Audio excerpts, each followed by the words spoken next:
Jazzcast Pros. Hello, and welcome back to another episode of Getting Real with Bossy. Hi, Kelly. How are you? Hi, Kelly. I'm great. How are you? Oh, I'm doing all right. I'm excited. I'm excited today because we're going to talk to a good friend of mine, Shelby Poole. I've been a huge fan of her since I met her in Long Island in 2018 at a member summit meeting. I just saw her from across the room and I was like, she is somebody that I need to get to know. And then find out that she is an enjoyer of cannabis, as is my husband, and they hung out the rest of the time. And I was like, I really wanted to hang out with her, but I get it. But now you're besties. But now we're besties, yeah. Yeah, you introduced her to me, and I was like, this woman's amazing. Right. I want to listen to everything she has to say. And that was before, probably maybe 4 years ago. Yeah. Maybe right after the pandemic, peaked that I met Right, her. because it was in Canandaigua. Yeah, was that it? And so, yeah, she was very vocal about cannabis, but it wasn't legalized yet. Right. Yeah, so what she's done already in such a short period of time, just with awareness, understanding, empathy, I find her fascinating. So Shelby is the owner of Betty Bloom Social Club. She is a restaurateur as well. She was born into the industry and has run 2 of her family restaurants. So this is kind of a different role for her, but it's so similar because the connection between cannabis and the hospitality industry is so strong. It's going to be really interesting to see what happens with it. I think so too. And I love that it's brand new. Mm-hmm. I love anything that's brand new because you can't compare it to anything. So it's a blank slate and anything can happen. When we talk about it with our public affairs people through the Restaurant Association, we try to look at other states that have legalized before us, but really New York is such a powerhouse. Who knows? They're not going to necessarily follow those trends. So it really will be interesting to watch how it goes. We're going to learn so much from Shelby today. I love that she talks about the stigma of cannabis and women in general, not just moms, but women in general. Mm-hmm. And that prejudice, right? If you're a woman, you can't really talk about pot smoking per se, but you can talk all you want about drinking wine and all the time. All of the other things, happy hours. Mm-hmm. Yeah, it's so weird how that is totally socially acceptable. But if you have a gummy, people are like, oh, "What are you doing? Yeah. You're a mom, or you." But you can drink a bottle of wine, and they're like, mm-hmm. It's not ladylike to smoke pot. It's not ladylike to have a gummy, and that prejudice that exists. And she's there to fight it. In hospitality, but also in any business, innovation is kind of key. That's why we do it. You're looking to fill a need. You're looking to create something new that doesn't exist or a twist on something that may already exist. And those following my story know, that's why I created Knox. That's why I created Rice. That's why I created the Taqueria. And they don't always work and they don't always fail. But you're doing something right now that's really innovative and that I love, and I wish I could steal your name for it. Oh, you can. We can share. But it works so well for your brand, and I'm like, I wish there was a way I could twist it to work for my brand, but we're working on it. But it's a huge change coming through, and I think it ties directly. Totally. So it's our free spirited cocktails. So we have our spirited cocktails and our free spirited cocktails. We've been working on the program for about 2 years now, and it has really kind of taken off. It's the non-drinking world. I kind of talk about it like I talk about the vegan world. If you are a restaurant and you are doing it, they are the loudest cheerleaders you could have. They are the Erica Sorbellos. They are the loudest cheerleaders out there. And it's really great because anything we do gets picked up so quickly. And we've been able to meet a bunch of different Instagram people that have this following that I'm like, oh my God, you're amazing. But they're coming in and they're seeing what we do and they're trying things. They're giving suggestions. And now they're dropping stuff off. The Blue Moon just came out with a non-alcoholic beer. And this guy came in and he's like, I want you to try this. If you like it, you can sell it. If you like it, you can, order it and sell it. If not, just enjoy it. So it's changing, and it's very important because the non-drinking world is growing and growing and growing. And with cannabis coming and those consumption lounges will soon be here, people aren't looking to drink as much or at all. And I don't think you're going to be allowed to serve alcohol in a lounge anyway. So people really have to get on board. I'm excited. So what's your favorite spiritless cocktail? My favorite spirited cocktail is a Manhattan, but I've really had a hard time finding a free spirited bourbon or whiskey that I like. But I love Ritual Gin and I love Negronis, so that is probably my number one favorite. I use Ritual Gin. I use Pathfinder Spirits, which is like an herbal liqueur, almost can pass for the bitters. And I use Lyre's Italian Spritz, and it's probably one of my favorite drinks. Awesome. And for those that don't know, Ritual is a brand that sells non-alcoholic things like tequila, whiskey, gin. Very exciting. All right, well, I hope you guys enjoy our conversation with Shelby. She's amazing. And reach out and let us know how the industry is changing where you are. Hi, I'm Kelly. And I'm Kelly, the host of Getting Real with Bossy, the real, raw, and honest podcast about small business ownership. With our experience, 9 businesses and over 25 years, we continue to bear it all and share what we wish we had known. We move past the must be nices and start getting real. Come along as we interview small business owners and get the true story. And we are here with Shelby Poole. Shelby, you want to introduce yourself? Yeah, absolutely. Thanks for having me, ladies. I'm the founder of Betty Bloom Social Club. It is a mobile social club based on educating women and newcomers into the cannabis space to learn about how to integrate cannabis into their lives functionally and responsibly and answer questions and get things going for people, but focused on fun mainly. Education, destigmatization, and fun, right? Look at you. Yeah. So destigmatization is probably the biggest aspect of it, because I'm sure that even if you use cannabis in the headline for this podcast episode, people are going to have something to say about it or immediately have some kind of response to it. And, it's legal and it's a valid industry and it's one that's going to merge with a lot of other industries. So getting used to talking about it and not feeling uncomfortable about talking about it is something that is a journey for a lot of people. They don't even know it yet. You both don't know it right now. We're about to hit it hard, but yeah, just trying to approach that in a friendly manner so that it's not as intimidating as it needs to be, because it's a plant. Yeah, it's never made sense to me at all. The stigma around it. Yeah, because growing up, it was things like you're on the pot, and I don't know, the things that were said and the way things were reacted to. It was the same as heroin. I remember being little and not knowing how bad things were when you would hear about somebody on drugs, right? Because it all got lumped together. And then when I got older, it was this is not the same thing.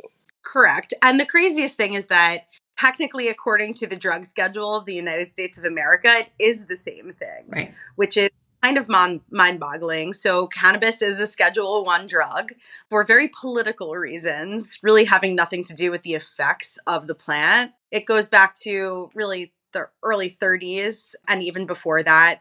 Hemp is a really amazing plant and it's very versatile and it's very strong. And there were a lot of other industries that were let's hold up their plastics. Cotton stuff, and we don't need your hemp paper getting in the way of our cotton paper. And that kind of extends to a lot of different arenas. So the mission to slow down the hemp industry and overregulate it has been many, many decades. And, we talk about the movie Reefer Madness. I don't know if you are familiar. Oh, yeah. It was released in 1936, and it's a propaganda film that literally was also titled Tell Your Children.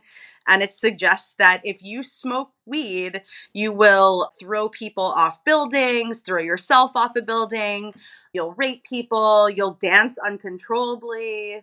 And then the racial component, too.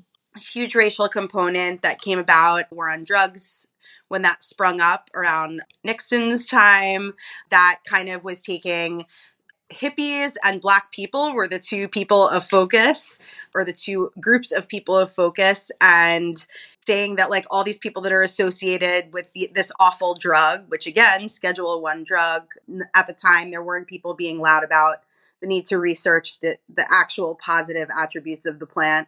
The war on drugs disproportionately affected a lot of communities, most of which are still affected today through incarceration, family members of incarcerated folks whose lives were kind of put on pause because of possession of this plant that is now legal and that is now up for conversation about rescheduling or descheduling, and a potentially thriving industry and hopefully eventual federal legalization. So, it's a pretty amazing journey that cannabis has been on in the past 100 years. And I think the next 5 years are going to be kind of mind boggling for people to realize that they're allowed to talk about it in a public forum without being looked at like a leper. Do you think it'll change in 5 years? There's just been like such a hard stop on everything. Yeah, I think that it's changing every day. Honestly, I'm involved in an event tomorrow that's a really mainstream event, and it's a 500-person party, and it's centered around cannabis. I was at an event the other day that was, again, centered around cannabis. And so the opportunity for people, we're going through a pretty sober, curious movement right now. People are drinking less than they ever have before. And I'm not going to naysay alcohol, although I don't need to. There are obvious attributes of alcohol that have led to really negative things in our society. I think people are coming to that realization. I think health and wellness has become so on the forefront. Mental health is something that has been on the decline, and the opioid epidemic is on the incline. And so this is kind of a perfect storm of opportunity for this plant to, have its moment in the sun and provide an alternative for a lot of these negative things that are going on in our society. So yeah, I think 5 years is totally valid. And, I'm not the only person like me that's getting loud about it. There are at least three of me. So, we're trying to make this a movement. We're trying to make sure that, the plant gets treated with respect, that it gets treated as any other substance gets treated.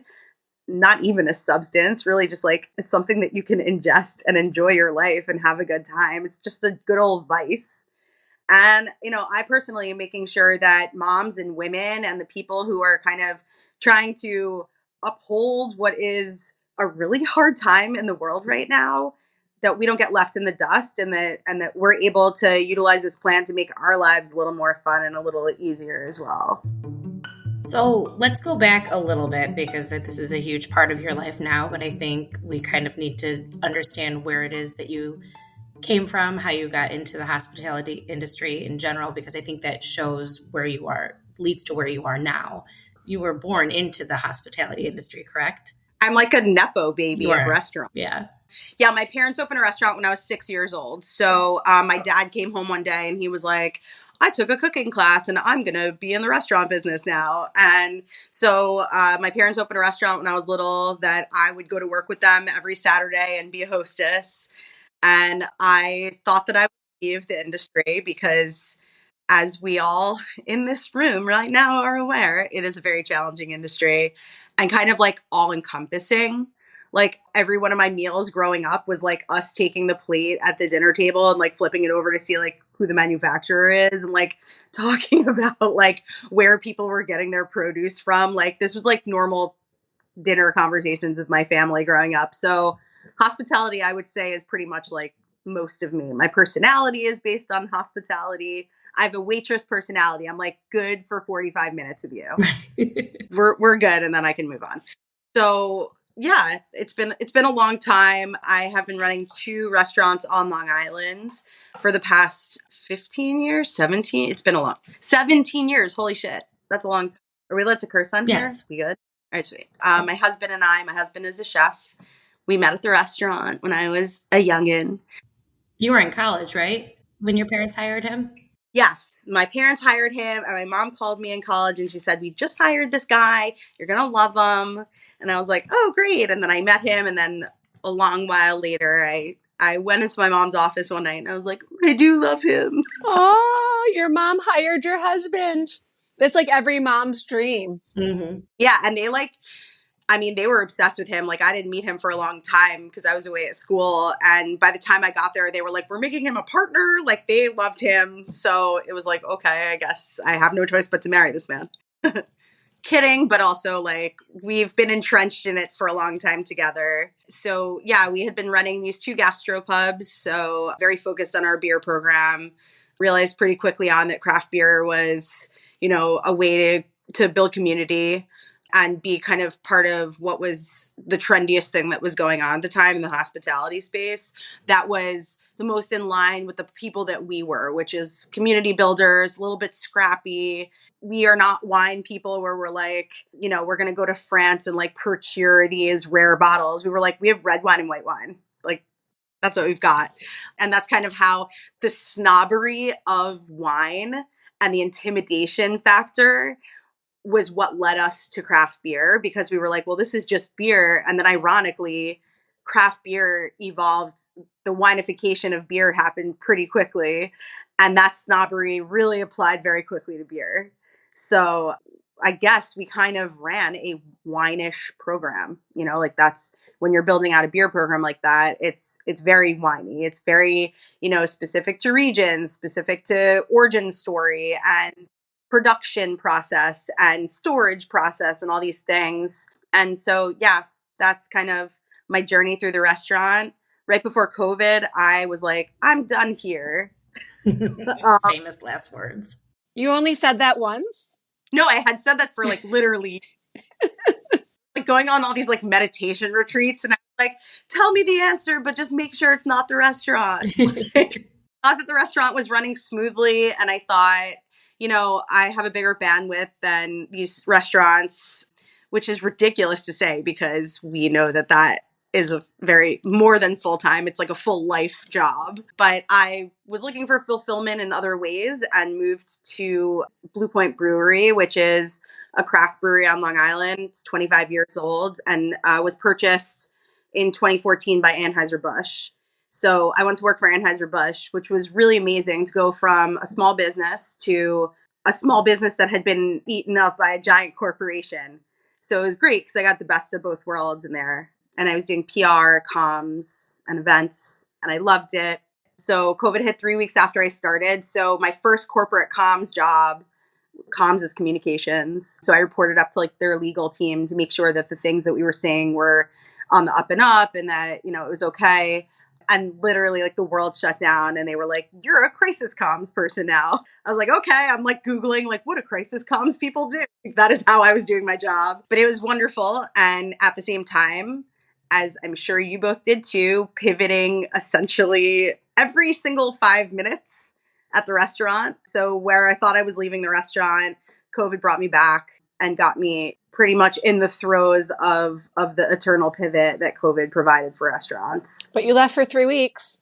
I was free for 3. It was so good. Got to go to a party on a weekend. What? Yeah, for 3 weeks. I was like, oh, this is what people have lives on the weekends. This is so interesting. I had never been off on a Friday or Saturday. Right. It was exciting for that time. And then I think Kelly, we met right after that. Kelly B. Do we call you Kelly B and Kelly M? Is that what we're doing? We met before. We met in Long Island in 2019. At the summit. Yeah. Yeah. So the Restaurant Association, I would say, was like a savior. It was like a place to like console ourselves during COVID, right? Like such a good community. And it was just like being able to share and celebrate wins and mourn losses and know that you weren't going through things by yourself. I mean, I don't think that we would have made it through as a restaurant without that. Right. I'm not sure. And how long did you stay with Anheuser Busch? I stayed with Anheuser Busch for 3 years. The first year I was there, I had kind of said to them, like, you guys are hippies. And like, I know everyone in this building smokes weed. How come we don't celebrate 420 as a holiday at the brewery? And our GM at the time, Carrie Schaefer, who was a fantastic GM, also the only female GM out of all of Anheuser-Busch's craft brands. So it was really amazing to get to work with her. She was like, I agree with you, put 420 on the calendar. And we created 420 Festival, which for anybody that's not, I guess, cannabis focused, 420 is April 20th. And it's a day that is a day you smoke a lot of weed and listen to music. And there are lots of different celebrations. So we launched a 420 party for that year. We did it in the parking lot during COVID. socially distance with some vendors that you were only allowed to go look at the vendor if you weren't eating, but otherwise you had to be like sitting at a table because it was COVID, but it was still amazing. And then we scaled it the next year and it was 2,000 people. And then this year was 3,000 people in attendance. It was really the first time on Long Island and, you know, probably in all of New York State where we were openly consuming alcohol and cannabis in the same space. It was beautiful. It was diverse. It was socially responsible. People were recycling their cans like they had never done before. There was no anger. There was no bar fight. There were no ambulances called because people were kicking the shit out of each other. It was just like good old fashioned fun. And realizing that that was kind of like an opportunity. I think for the first time, people, you know, there are a lot of people like me who don't drink that much. I don't really drink at all anymore. I did because I was in beer and I was like, well, you have to like practice what you preach. So I would drink out of a tiny little taster glass that I would drink beer out of. But I think for the first time, people were like, oh, like I can consume another vice.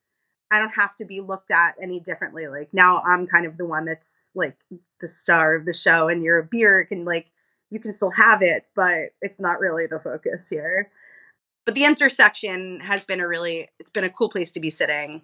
And I realized fairly recently that like, it's not that I've pivoted from hospitality to beer to cannabis. It's that I'm a hospitality person and I believe in the evolution of hospitality. And I think that that's where I'm sitting right now is like, how do we all play together in the same space and evolve as post-COVID individuals who have been removed from society for quite some time. And, you know, now it's like, how do we come back together as our authentic selves, our maybe a little bit fucked up after COVID selves, our struggling selves, and just get to like be in an authentic way and just get to like be among each other, doing as we wish to be doing together. Right. Well, you were really at the forefront of craft beer in Long Island, and now you're transitioning to be at the forefront of cannabis, hopefully in the world.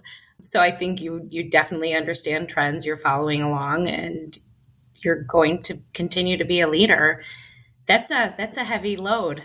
How do you manage that? I mean, it's kind of exciting. Like, I love seeing people's faces. I think I manage it by like watching people's faces and getting to be around the people who are true naysayers, the ones who really do associate cannabis with heroin, and getting to just have conversations with them where they can see that like there's functionality to this plant. It's not people that are looking for an escape from the world. It's actually looking for people who are looking for like a new approach to the world.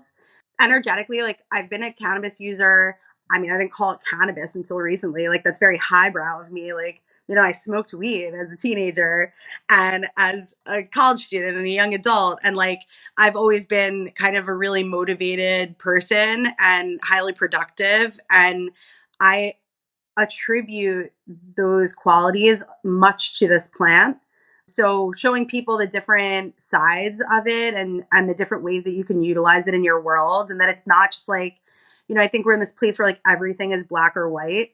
Like we've reduced everything to no spectrum. There's no spectrum left. It's just like, are you this or are you that? Like you get pigeonholed in these areas, and that like the excitement for me is the potential innovation in this space and all the different ways that you're going to see it applied to different aspects of life. So I guess the way that I'm balancing and keeping it together is just sheer excitement, honestly. And I like a full plate. Right. Well, that's the hospitality you.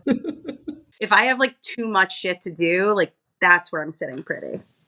My therapist has to always remind me that your plate is you. So you can be full, but you have to be able to see little spots through it because you have to be on your plate too. No, that's ridiculous. Don't Just even little say spots. that. Little spots. A speck here and there. Yep, that's all. Just a speck. It's just you have to see just a little bit of yourself in there. Yeah, I think that this is like a really weird time in life, and like taking, like I read something that like self-care is not like doing the laundry. No. And like cleaning up the house. Like that's not That's a chore.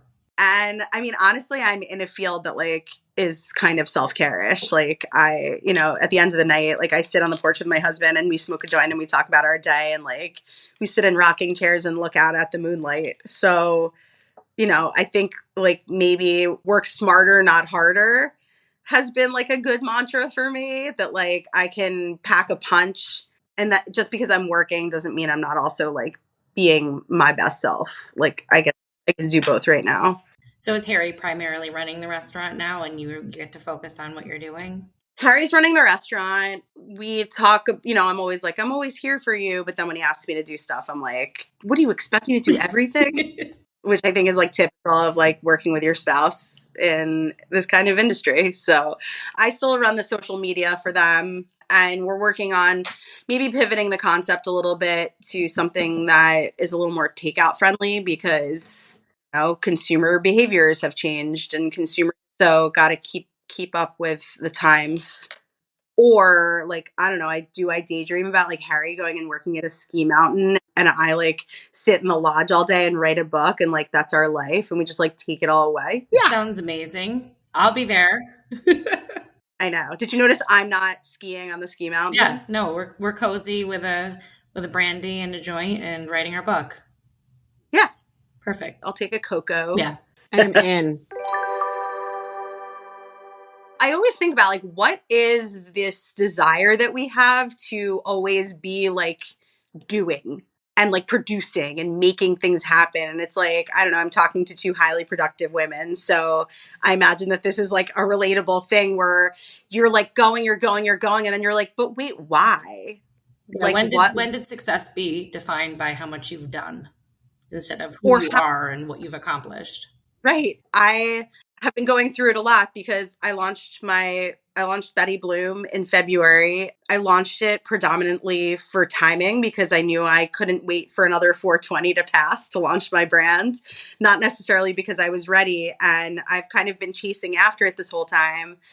And, through the past 6 months, I've had really great wins and really great successes, highlighted by, a heated conversation with a senator that both of you witnessed. That led to some serious wins in the space that I'm in and in my, my quest for making this plant have some upward momentum. And yet I come home and I go, well, I didn't, I'm not making the money I want to be making, and money, money, money, money, money. And it somehow negates the wins that you have because we are, as a society, so obsessed with working, our monetary value. And I've been trying to put a lot of thought to it. I haven't figured out the answer. If you know the answer, you just let me know. But I just never thought that I was like a person where money needed to be a focus. And now I've noticed that it's like kind of suggesting what my wins and losses are, which is such a shame. Can we go back to February? Because we were all together in New York in March of this year, and that was the first time I heard the name Betty Bloom mentioned. And I'm curious how it all got started and where the name come from. Honestly, it's just like name a bad Betty. Like there are just a lot of good Bettys. My maiden name is Bloom, so I knew that it would be cool to utilize Bloom. Frankly, the concept came way before the name. I didn't talk about the concept. Ultimately, the concept for Betty Bloom is that we provide kind of like intimate parties for people to ask questions about cannabis and learn about different cannabis brands that are available in the market, because you don't walk into Target and just say like, I need dish soap. You're like, I need Dawn or whatever. Like, we are a society that is programmed to know names and nobody knows any names in the space. So my goal was to educate based on actual brands that are available, that people could walk into a dispensary, which is a very overwhelming experience if you've ever been to one. It is not feminine. It is not approachable. It is not typical retail. And so I was like, there needs to be some kind of segue for people who are interested in this space. So that's where Betty Bloom kind of came about. But I didn't talk about it for a really long time because I was like, it's not real if there's no name. And then one night, actually, I have a Betty Boop hanging on my wall. I was looking at it and I was like, Betty Bloom. Okay, that's what we're going to do. And then I said it to a couple people and they were like, oh, yeah. And she's kind of gone in her own direction ever since. Oh, and then I got these glasses. And the glasses were really like they kind of go with the theme of like this. I go for Tupperware party. I go for Tupperware party. Let's take exactly how women were. If we could freeze women in the 50s and put them into today, we can kind of say like not much progress has actually really happened. In the 50s, women who were starting Tupperware parties were highly motivated business women, and they really don't, there's not really been a tremendous amount of, we say there's a lot of progress, but there hasn't actually been a lot of progress in that time. So, you know, I'm trying to model that aesthetic and that idea of that time of like, how can we actually take that mentality of the 50s and apply it to today, where we're a little louder about the fact that we are ready to take things to the next level, aka just like destroy the patriarchy. Like, how can we apply Tupperware parties to destroy the patriarchy? That's really where I'm at right now. Love But it. I got these glass, and everybody seems to think that they're like my shtick, and so like that's kind of just been the thing that's driven home the brand, which is insane to say. But then you think about it, and you're like, okay, there's a lot of companies that have like a signature thing on people. Like Mr. Clean has a bald head. Imagine Mr. Or you wouldn't recognize him. I don't know. So what are you doing now with Betty Bloom? Is it mostly events? Yeah, so ultimately, Betty Bloom is an agency model where I work directly with brands and serve as a conduit between cannabis brands and non-cannabis brands to do what I did at Blue Point, which is take the cannabis lifestyle and incorporate it into other areas of life. So health and wellness, education. So it's really like holding hands with individual brands and kind of like joining them together and saying like, you two have synchronicity here, you just don't know it yet. Or, you know, you want to look authentic, well, here's a group that's going to help you be authentic. So that is my area of focus right now, is getting the right cannabis brands on board for wanting to turn their marketing efforts to a more partnership based focus and community based focus, really big on cooperative big business practices. So, you know, right now it's like getting players in the room and incorporating them into my programming. And yeah, it's predominantly event focused. So once a month, I do an infused dinner and a movie at our restaurant, Jackson's in Comac. It's a themed movie, so a themed menu to go with the movie. So I did Dazed and Confused, I did Half Baked, Friday the 13th, and then I don't know what I'll do for November. Have any ideas on that? I don't know. I don't know what I'll do. I'll think on that. I'll get back to you. So I do that. I do a flea market where I have vendors come in. And then right now I'm in the throes of planning a pretty large International Women's Day event called Mainstream Mary. And that is, it's a completely interactive event. So a lot of these events that I've gone to in this industry are like people on a stage talking to you and telling you what the industry is going to look like. And it's very industry focused.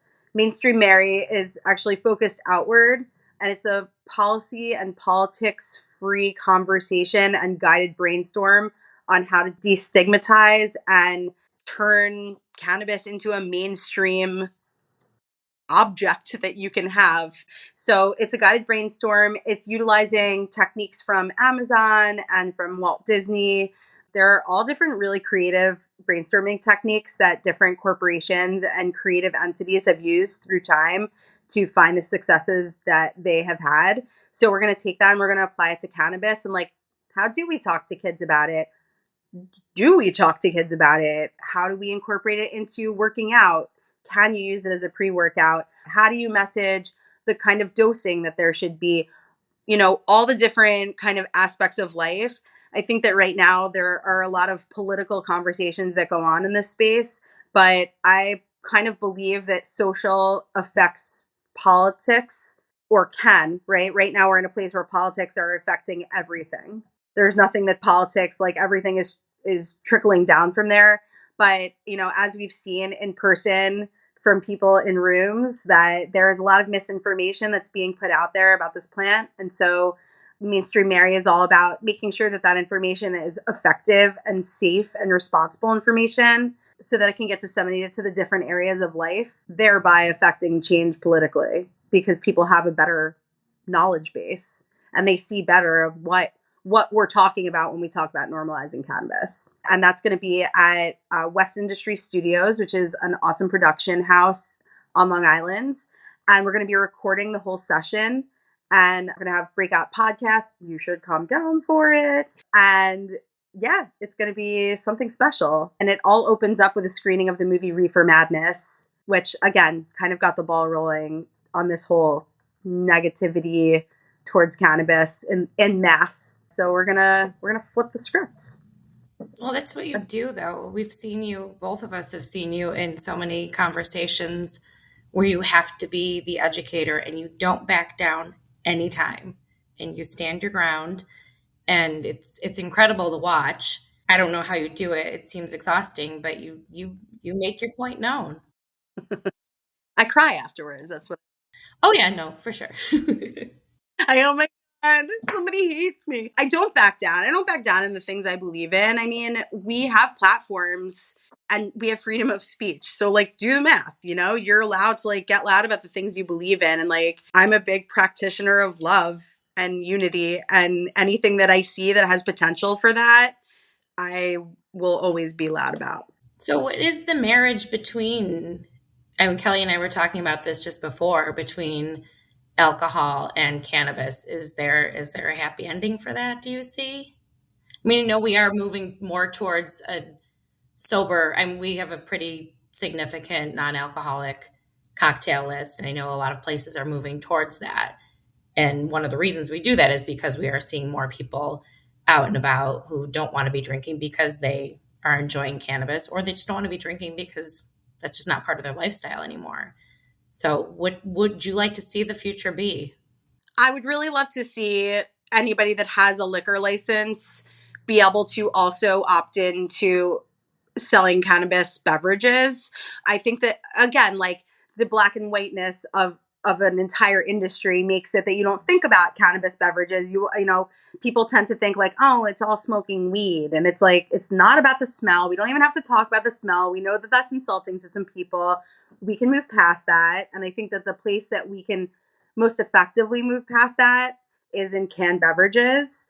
That's going to be a space that absolutely explodes. So for the restaurant and bar industry to not have a place in that conversation, I mean, first of all, it's just not very irresponsible, because you want to make sure that you're providing products with food.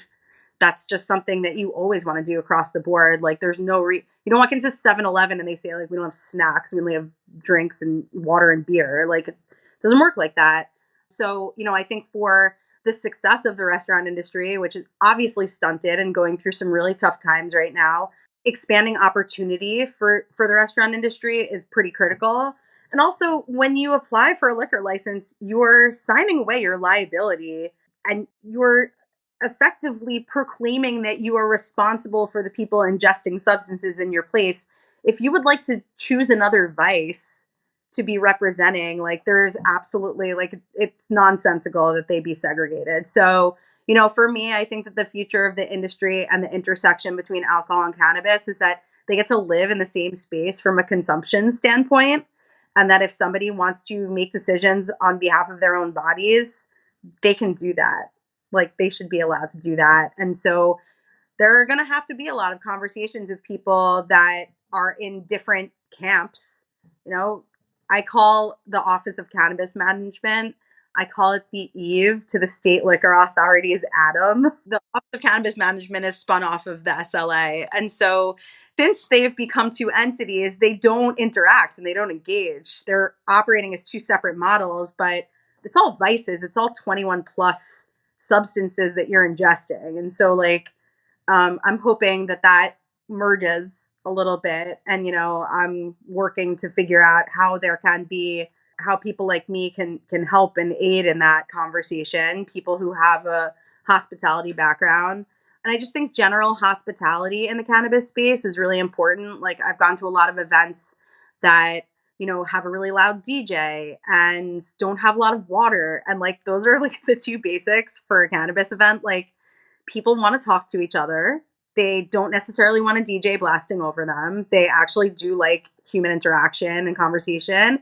And like you get cotton mouth and you have the munchies. So like have food, have drinks, and like allow for people to just like chill out and relax and get creative and get crafty and get deep, because that's kind of what the industry allows. So let's start focusing a lot towards making cannabis users feel included in the hospitality space, and then kind of see how it shakes out. And as far as sober curious, I don't blame people. I'm sober curious myself. I'm actually what they call California sober, which is very fancy. It just means that I don't drink and I smoke weed. But it sounds really cool. I have a political question. I love everything you're saying, right? And it's like this perfect world, and you're putting on these events, and I want to go to them all. And I also, on the other side, have a restaurant that employs a lot of people that live in the city. And the city of Rochester right now has a huge spike in gun violence that has been called by the chief of police to be completely because the state legalized marijuana and then didn't allow any shops to open. So by the legalization of it, the black market exploded, and a bunch of gangs apparently moved into Rochester to control the drug market. With that being said, I am constantly having people having to leave work because of gun violence. So it's like I see both sides of this, right? So I'm like, I love it. And I've always thought it should be legal ever since I realized that it wasn't what I was told it was, right? And the fact that it's not, and I think, what are we at, 7 legal stores right now? And then they opened one in Rochester, but then I think they closed it back down. I mean, the illegal stores are everywhere. Illegal stores are everywhere. There are like 26 as of today. Okay. And right, there were 453 licenses, 463 licenses that were issued. And the goal was for many of them to be open by now. So, right, the rollout of this industry, like, sure, I'm talking about like the sunshine and bubblegum version of this, but like there's for sure not just even one dark side of it, but like a lot of dark sides of it. Like the territoriality of cannabis in New York before legalization was already insane. New York was moving more metric tons of weed than any other state in the country. So like there is already a thriving industry going on. So, you know, yes, the black market has gotten larger. It is mind-boggling to see how many shops are open and selling and no qualms about it. And yet the people that have like gone through the proper steps and the proper avenues to get to a legal shop are unable to open. Like I imagine there's a lot of corruption at play. Like I don't imagine, there's a lot of corruption at play. Like that is just point blank. That is true. And that's for everything in life. And that's shit. As far as the unregulated market taking over and causing violence, yeah, it's a serious problem. And the lack of mass education on procuring legal products and regulated products is absent. There is none. And so there's no way for people to know where they should be buying these products from. Like there's one dispensary on Long Island. That's it. Most people are not getting their product from a legal dispensary. They're getting it from the unregulated market, which is like, again, it's been happening for generations and generations, right? Like these are legacy people who have been involved in this industry. So it's not to negate the validity of it. There are some people that have valid businesses that are unregulated businesses. And that was by force because it wasn't legal. So, you know, it's not like the market didn't exist because it wasn't legal. The market existed because there's always been demand for it. And it's a plant that you can grow. And so it's pretty easy to keep that going. You know, the big conversation is that the more we educate people and the more stores that are legal, that are open, the less people will go to these black market shops and the less power they will have to be driving down the price of products and moving products and selling products that might be laced with things that are not okay, or products that are out of code from another state that are coming in. Like it's a huge problem. And, you know, I think the biggest unfortunate aspect of it that I've picked up on, and this is just, I try to stay, I really like politics freak me out because I'm like, I'm not acting like I know what's really going on because I'm only seeing the media's version of what's really going on. Or, you know, you're telling me the story of what's going on in your town. Like that's not something that comes down to Long Island. Like nobody's shouting that from the rooftops by any means on Long Island. It's horrifying and so sad. And I do think that cannabis is like a really easy crutch for people to fall on and say like, oh yeah, no, it's because of this. When like, no, I mean, there's also like a huge mental health issue, and like there are gun control laws that are broken in our state and in our nation. And so like, to put it just on that one piece of information, which is that like cannabis is causing it, is like a little bit of like for the violence in Rochester, it's not cannabis that's causing it. It's the legalization / not rollout of legalization that's causing it, because it's a market that they could come in and take over without having to worry about getting in trouble. Right. Right. Go back to where I feel like there's a big issue is that the regulation, these shops that are popping up all over the place have fallen under control of the Office of Cannabis Management. And so now you're taking this very new organization in the state, it's a state organization. They're responsible for creating all of the legal rollout. They're responsible for, being sued, frankly, like left and right, because that's what's going on right now. They have to create all the policy, they have to enforce all the policy, and they have to enforce the opening of these legal shops without the support of local municipalities. And that's just like not realistic. It's just not. I don't know how anybody could expect that an organization could just pop up and be like, yeah, we're going to shut down all these places.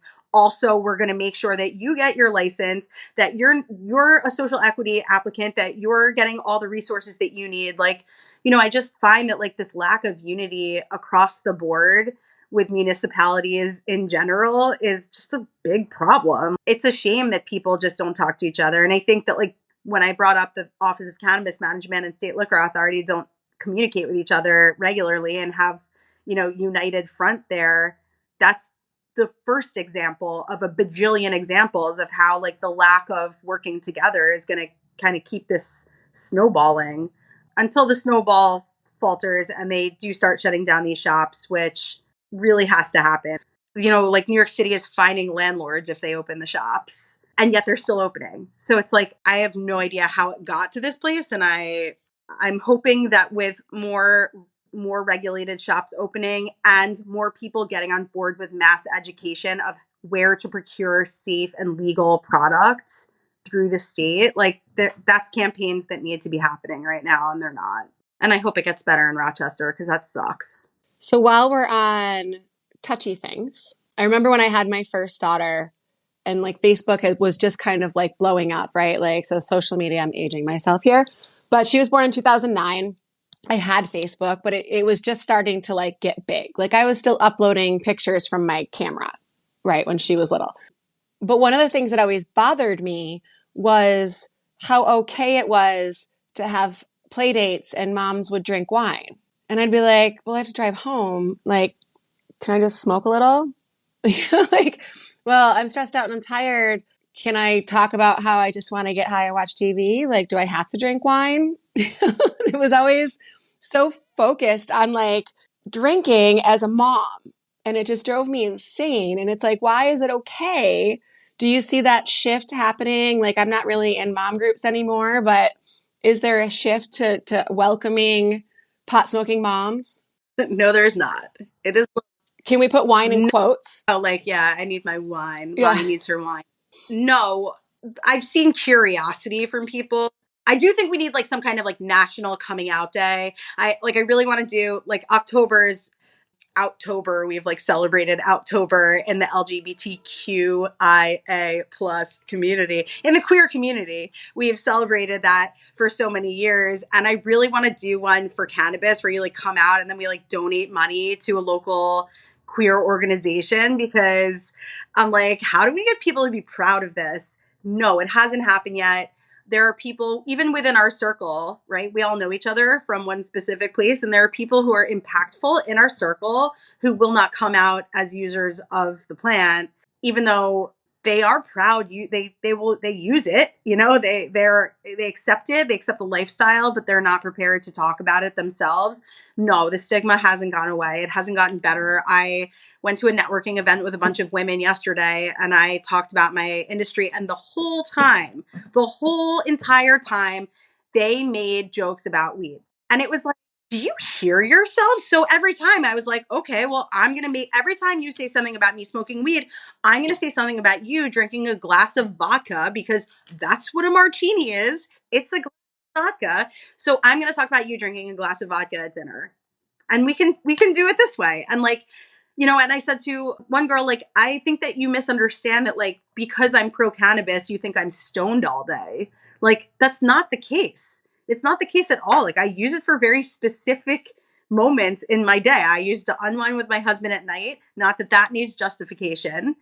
And I use it during the day as a micro dose to focus because sativa, there are some products out there that are very specifically made for focusing. And I'm not really like a meds kind of person. So I use it to focus. And even though those are legitimate, reasonable things to say, no, I've found that the commonplace mom group is still going to default back to, she's a stoner and she's a pothead. And that's a shame. And I think that the more people that are open about it and that are non-judgmental about it, the better it'll get. And I'm kind of at a place where I accept that this is the way people are going to speak. And I just kind of follow things up by saying, like, if you have any questions about it, I'm happy to answer it.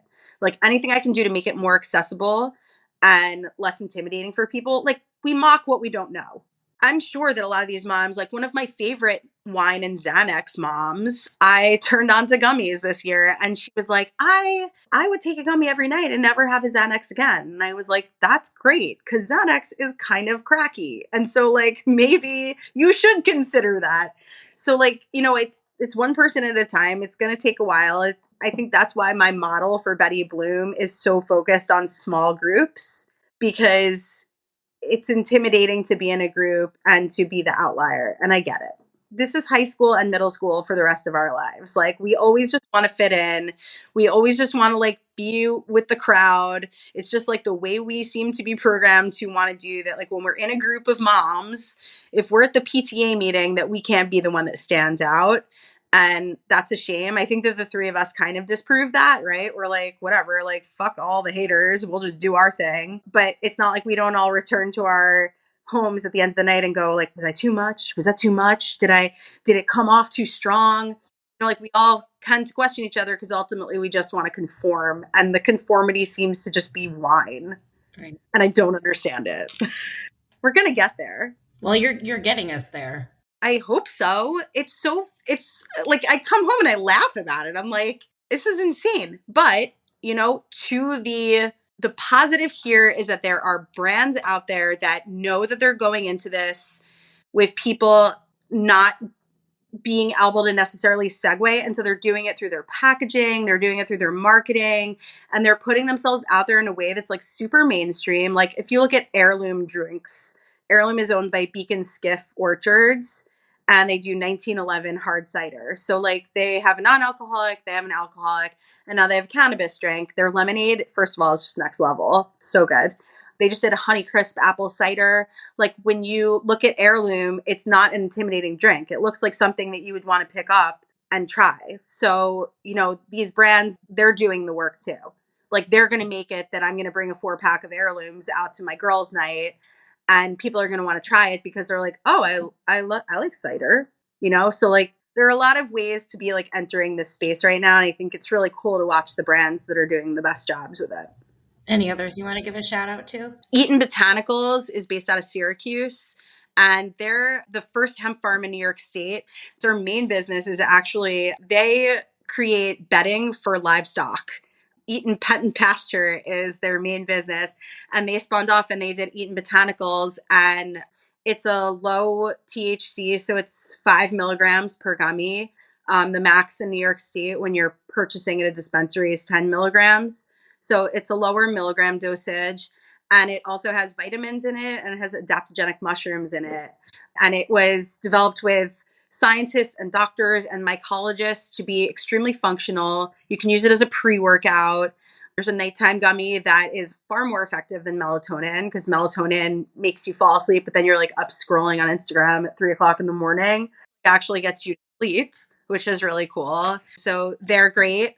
Her Highness is just launching their THC products, and they have a party pack, and like everything is like cute and feminine and fashionable and glitzy and gold, and they have like giggly puffs is their pre-rolls. And so like, it's just like a little more accessible and fun and something that you can bring to a girls' night and be like, maybe the girls will be like, oh, I would attempt that over my, that thing that you like stick in the wine bottle and it like is a glass. And so you're like, oh yeah, I'm drinking a glass of wine, but it's like actually the whole wine bottle. How is that a thing? And that's okay. Yeah. And if I want to smoke a joint, it's like, oh no, we're getting there. We'll get there. Are you there? Let me see. Light up your joint. No, I'm just kidding. We're in a hotel. Well, and I love when people are like, well, my kids, they're going to eat the gummies. And I'm like, well, my kids know not to drink my drink. It's just teaching them that there are certain things they can't eat. If it's not in the snack cupboard, they walk up to my drink and they're like, can I have that? I'm like, it's water. They ask no matter what. Like they know that there's a chance. Yeah. And it's okay to talk to kids about it. Like, this is a legal substance. They're going to eventually be adults. And like, it would be nice to give people like, you will talk to your teenage kid about drinking, right? And you'll say like, I think it's important to talk to kids about drinking a bottle of beer and drinking a bottle of tequila are two very different things, right? And so like dosage in the cannabis space, like talking about milligrams in something isn't like, I'm not saying my 6-year-old needs to know how many milligrams to be ingesting, but I have a 13-year-old daughter and I know what's floating around out there and she knows what's floating around out there. And like, she knows what I do. So, we have a different dialogue than most people do, but it is kind of like practice for me on how parents should be talking to their kids about it, because there are people in the unregulated market that are making edibles that are 100 milligrams. And like for anybody, adult, teenager, anybody, it's important to know that that's too much to be consuming in one time, especially if you're not a user. Or, I mean, I would never. It blows my mind that people do this. But like, it's okay to be saying to your kids, this is the label that's available in New York State that is the regulated label. If you are so interested in experimenting, I never want to see you even look twice at an item that doesn't have this label on it, that isn't regulated in New York State, that has been lab tested. Like, maybe she's not going to use that now. She's not. I'm pretty hard up on her being a nerd for as long as possible. But when she gets to college, she better know what she's looking at that's safe and regulated and unsafe and unregulated. Like, that's an important difference that we really do need to talk to teenagers about. And it shouldn't have to be something that's scary. It's the same way you would talk to your kids about alcohol. And you're right. I have alcohol in my house. And it's so interesting that we never think twice about the fact that they have immediate access to alcohol and we don't question it. Right. We have time in our house. We don't say, oh, I got to make sure, the Tylenol is in a lockbox in the back of my closet so that no one can ever know that I even have it. Unrealistic. It's unrealistic for that. And, as we make more progress, it's unrealistic for cannabis too, I think. Or there's someone like that's going to hear this and be like, fuck that girl. But I don't think so. 100%. Of course there are. And that's okay. Because again, going back to the beginning, it's a Schedule 1 drug. It's painted in a way that it should be naysayed. And it's painted in a way that we shouldn't be talking about it. And, hopefully that's changing. And again, 5 years from now, we can look on this and say like, oh my God, remember when, weed and alcohol were like totally different entities? Like, this is not a forever thing. I feel good about it because my mom and dad understand it. When we were teenagers, they did not. We're talking 30 years of education on just two people and their experiences because they had the information they knew. A lot of it came from like post-Vietnam and like everyone they knew that smoked pot was fucking insane. Well, they were probably fucking insane because they just got out of the war, but you don't like, so they had what they knew and it's illegal and it's a Schedule 1 drug and and that was it. And 30 years of education and they seem to understand it and like get that it's not the same thing as heroin. It's not what they've been told it is. So medically available and provides a lot of pain for a lot of people. So I think when you get to that demographic of people, they're actually the best spokespeople for it, because find me people who are 65, 75, who aren't suffering from some kind of chronic pain or have some kind of ailment that they're trying to find relief from. And this is finally something where they're finding relief. We stood at the dispensary. We were standing at the door for maybe 25 minutes the other day, just kind of paying attention to who walked in. We were at Housing Works, which was the first dispensary to open in New York City. And in my opinion, one of the finest. I think they give the best. They are the most helpful as far as the user experience, helping you find what's right for you. I would say that 75% of the many people that walked in were over the age of 70. And it's really nice to see that people are not turning to addictive prescribed drugs because those are the other options, and that they're turning to a natural alternative that they can find some relief, or just want to get stoned and play video games, because you can be 75 and do that too. Right. Always want to remind, like, this is all really about fun. It's about having a good time. You don't like talk about wine and say like, we got to get serious about wine. Like, no, you want to have wine to unwind and like enjoy your night, or if you're me, get sick immediately and regret it. We know where you want to see the industry in 5 years. Where do you want to see Betty Bloom in 5 years? She'd love to go on vacation. She deserves a vacation. Yeah, how do we get her out of Long Island and just traveling the country, spreading the message? So I am going to be spending the next couple months kind of turning inward on Betty Bloom and planning for how I want to see her grow. So I'm laying really low on programming for the next couple months so that I can get my business on, which as a woman in not her first career is very daunting to like be like, oh yeah, let me just learn about startups. Like, I'm a small business person. I just know like my QuickBooks, I don't know how to expand a business, but I want to. I would like to be expanding indefinitely. And if I had my way, like Virginia Slims, every woman in America would feel happy taking out her pack of pre-rolls and smoking one if she needs it. That's where I'd like Betty Bloom to be in 5 years. I love it. Well, can we travel with you? Because we're expanding Bossy and you're expanding Betty Bloom. Oh, and we can invite Rosa because she wants to expand Marvelous Minds. And we'll all just travel around. That's the dream. I'm down. I'm as communal as they come. I have found all my success in life by expanding into my community and providing space where I have it and when I have it, and providing resources and sharing resources. Like, I guess it's a very feminine way of doing business. I believe in it, and I know you do too. Mm-hmm. So yeah, let's take it on the road. All right. So International Women's Day, Mainstream Mary. Where can people find out more information about that? Sign up for my newsletter, but everything's kind of housed on my Instagram, which is Betty Bloom Social Club, or bettybloom.biz is my website. Excellent. Yeah. Thanks for joining us today. Thank you. Thank you for having me. You're some bad bitches, and I love it. We're bad Bettys. Bad Bettys. We just think you're amazing. You're just like one step down from Taylor Swift. She's like my goal. Well, Martha's my goal. Martha's my real goal. And then Taylor is like, I don't know what is wrong with me where I think that like getting her in a room smoking weed is like reasonable. But like, I actually think that that's like totally gettable. I think so too. Betty Bloom Vision. All right. Thank you, Shelby. bettybloom.biz. Yeah. And Betty Bloom Social Club on Instagram. You got it. And we will be in touch to find out what happens next. I know. Stay tuned. Dun, dun, dun. Well, that was a fun interview. So fun. And I love being in a hotel room. I know. It's so nice.